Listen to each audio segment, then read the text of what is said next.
L'Associazione Laici Amore Misericordioso, l'Associazione Il Cuore e il Consiglio Organizzativo Mondiale Arte e Cultura hanno consegnato per il 6° anno il premio Bontà intitolato a Madre Speranza nell'ambito dell'Expo Rapallo. Il riconoscimento è andato a Michael Matera che la notte della mareggiata ha tratto in salvo una persona a Santa Margherita Ligure. Una persona che è caduta dentro un boccaporto che si era staccata la grata, che proteggeva questo flutto del fiume, è finita di sotto, ha iniziato a essere in balia delle onde, si è sbattuta di qua e di là, non ha perso conoscenza per fortuna, quindi tenendo le mani in alto alla fine sono riuscito a prenderlo e a tirarlo su con gli altri volontari che mi aiutavano e poi l'hanno preso di peso tutti insieme e l'abbiamo salvato.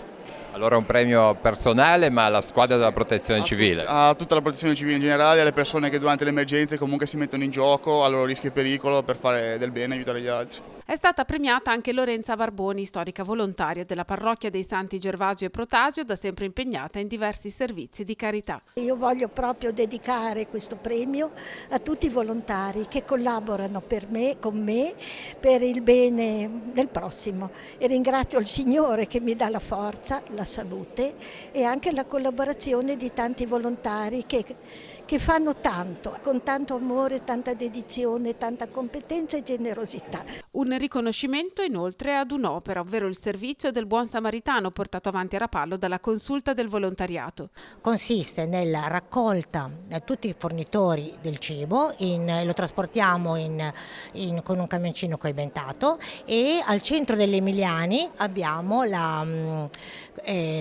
distribuzione alle persone. Ci vuole una grossa organizzazione di dietro perché ogni giorno... Infatti il progetto oggi è dedicato assolutamente ai volontari, che qui abbiamo una parte e lo dedico a loro. Sono più di 40 volontari che a turno si avvicendano per distribuire il cibo. Vite donate dunque, vite consegnate agli altri, un esempio per tanti che il riconoscimento aiuta a far conoscere. Io sono felice di poter far dire queste cose perché non facciamo che subire argomenti violenti, volgari e pare quasi che non ci sia più speranza per una società migliore. Invece esistono già le possibilità, già sono in atto, quindi facciamole conoscere. Ecco.